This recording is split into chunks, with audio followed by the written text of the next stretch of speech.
இந்த 2026ஆம் ஆண்டில் திருமண வாழ்க்கையில் பிரச்சனைகளே பண்ணாமல் விட்டு கொடுத்து போக வேண்டிய ராசிகள்னா நீங்கள் யார் யாரை சொல்லுவீங்க? வாழ்க்கையில் ரொம்ப முக்கியமாக கவனிக்க வேண்டிய விஷயம் என்னென்ன, திருமண வாழ்க்கை.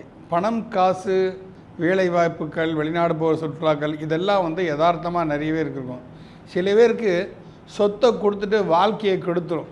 இந்த கிரகங்களுடைய தன்மையில் அதுதான் அதில் நம்ம திருமண வாழ்க்கை நிம்மதியாக இருந்துச்சுன்னா அவங்க காடி கெஞ்சினாலும் மூடி குடித்தோம் அப்படின்னு சொல்லிட்டு ஒரு குடிசை வீட்டுக்கு கூட நிம்மதியாக வாழ்ந்துருவாங்க. அந்த மன நிம்மதியை தரணும். அந்த மன நிம்மதியை தரணும்னா பிரச்சனை இல்லாமல் வாழணும். அந்த பிரச்சனை இல்லாமல் வாழ்கிறதுக்கு இங்கே முக்கியமாக கவனிக்க வேண்டிய ராசிகள்னா 3 ராசிகள்லாம். ஒன்று கன்னி ராசி.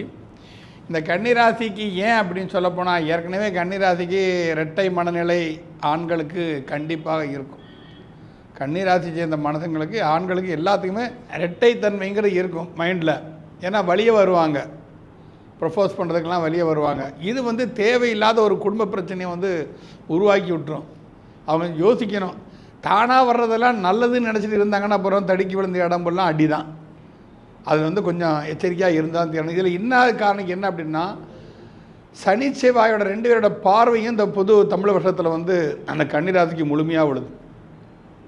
சனி செவ்வாய் எந்த இடத்த பார்த்தாலும் அந்த இடம் பால் அப்படிங்கிறது எல்லாருக்குமே தெரிஞ்ச விஷயந்தான். அப்போ அதில் இந்த சனின்னு எடுத்துக்கிட்ட நீச சம்பந்தம், தமது சமுதாயத்துக்கு தாழ்ந்த சம்பந்தப்பட்டவர்களோட ஒரு நெருக்கமான நட்பு ஏற்படும். அதில் அழகு தேவையில்லை, கலர் தேவையில்லை, எப்படி இருக்காங்க, வயசு வித்தியாசம் கூட பார்க்க மாட்டாங்க. இந்த மாதிரி தன்மைகள்லாம் இருக்கும். அப்போ இவங்க சந்தர்ப்பத்தை பயன்படுத்தி போகணும் பொதுவாக எல்லா ஆம்பளையிலுமே நினச்சிட்டு இருக்கிறாங்க. அது தப்பான ஒரு தன்மையை கொண்டு போய்த்தணும். அதனால் இந்த கன்னி ராசிக்காரங்களுக்கெல்லாம் கொண்டு இந்த விஷயத்தில் எச்சரிக்கையாக இருக்கணும். அதுக்காக யாருக்காவது கணவனுக்கு கன்னி ராசினா மனைவியெல்லாம் சண்டைக்கு போயிடாதீங்க.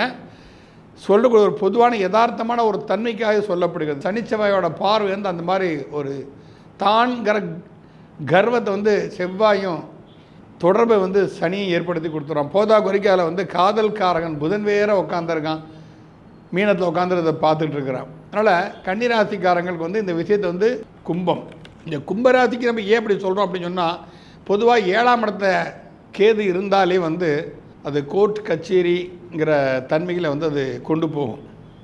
அப்போ இவங்க என்ன, நான் திருமண பொருத்தத்துலேயே என்ன சொல்லுவோம் அப்படின்னா, 7ல் யாருக்காவது கேது இருக்குது அப்படின்னா, நீங்கள் பார்த்தா கோர்ட்டில் வேலை செய்கிறவங்க, ஹாஸ்பிட்டலில் வேலை செய்கிறவங்க, காவல் நிலையத்தில் வேலை செய்கிறவங்க, ஜெயிலில் வேலை செய்கிறவங்க, இந்த மாதிரி டெய்லி பிரச்சனையிலே சந்திக்கக்கூடிய நபரே நீங்கள் திருமணம் செய்து கொண்டால் வீட்டில் பிரச்சனை இருக்காது அப்படின்னு சொல்லிட்டு நாங்களாம் திருமண பொருத்தத்தில் சொல்லுவோம். டீச்சராக வேலை பார்க்குறவங்க இவங்கெல்லாம் வெளியில் பிரச்சனை தினமும் சந்திப்பாங்க. அதனால் இவங்களும் என்ன செய்யணும்னா, வெளியில் 1000 பிரச்சனை செஞ்சுட்டு போங்க, வீட்டுக்கு போனால் குடும்பம் நிம்மதியாக இருக்கணும். கணவன் நமக்கு முன்னால் தரா, வாமா இன்றைக்கி என்னம்மா தொழில் எப்படி இருந்து அவர் கேட்குறோன்னா இருக்கணும். இல்லை நம்மளே எப்படின்னா, என்னங்க நீங்கள் புஜிக்கிற வந்துட்டீங்களா, எனக்கு சாரி கொஞ்சம் வேலையை லேட் ஆகி போச்சு, நான் இந்த மாதிரி உங்களுக்கு என்ன வேணும் சொல்லுங்கள், நான் செஞ்சு தரேன். இல்லைம்மா பரவாயில்ல பார்த்துக்கணும். இது ஒரு அட்ஜஸ்ட்மெண்ட் மைண்டு. இது கும்பராசிக்காரங்களுக்கு இப்போ ரொம்ப முக்கியமாக தேவை. ஏன்னா அடுத்த கரெக்டாக 19 இன்றைக்கி 19/6/2026 வரைக்குமே சிம்மத்தில் தான் கேது இருக்க போகிறான். கும்பராசிக்காரங்களே இந்த கண்டிப்பாக இதை ஃபாலோ பண்ணி தான் தீரணும் இந்த காலகட்டங்களை. அதனால் எச்சரிக்கையாக இருக்கிறது ரொம்ப நல்ல விஷயம். அதுக்கு அடுத்ததாக நாம் பார்க்குறது மீனராசி. மீனத்தை ஏற்கனவே சனி மகன் உட்காந்துருக்கான், 7.5 சனி. 7.5 சனியில் ஆக்ரோஷமாக செவ்வாய் வேறு உட்காந்துருக்கான். புதன் நீச்சமாய் போய் உட்காந்துருக்கிறான். புத்தி வேலை செய்யாது. யாராவது ஒரு அன்பாக பேசினா, ஆஹா இவங்க நம்ம லவ் பண்ணுறாங்க போல இருக்குது, நம்மளே இவ்வளோ பாசமாக இருக்காங்க, நம்ம குடும்பத்தை பற்றியெல்லாம் நல்லா பேசுகிறாங்க அப்படின்னு சொல்லிட்டு இளிச்சவாயத்தனமாக ஏமாந்துடக்கூடாது. அது ஏமாறதுக்கு மீனராசிக்காரங்களுக்கு நல்லாவே தெரியும். ஏன்னா விடுற இடம்லாம் தண்ணியாக இருக்கும், தண்ணியில் நீச்சல் அடித்து ஜெயிச்சிடலாங்கிற எண்ணத்தோடு தான் இருப்பாங்க. பொதுவாக மீனராசிக்காரங்களுக்குன்னு சில குணம் கொண்டு, பொதுவாக உத்திரட்டாய் நட்சத்திரத்தில் இருக்கிறவங்களுக்கெல்லாம் ஒரு விஷயம் சொல்கிறேன்னா, வியாழக்கிழமைக்கு அவங்க யாருக்குமே காசு கொடுத்தா அந்த காசு கோவிந்தா, கண்டிப்பாக திரும்ப வரவே வராது. லைஃப்பில் எனக்கு கச்சமாக பார்த்தாச்சு.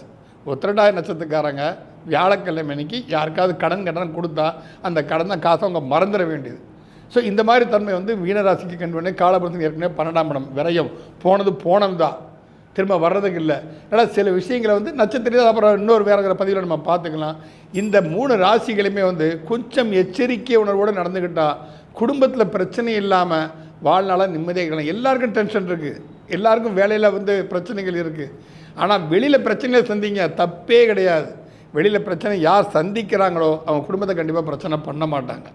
அதை கொஞ்சம் அனுசரித்து நடந்துக்கிட்டேன்னா இந்த எல்லா ராசிக்காரங்களுமே பொதுவாக வந்து அமைதியான ஒரு நல்ல வாழ்க்கை கண்டிப்பாக வாழலாம். திருமண வாழ்க்கை பிரச்சனையின்றி அவங்களுக்கு போகும்.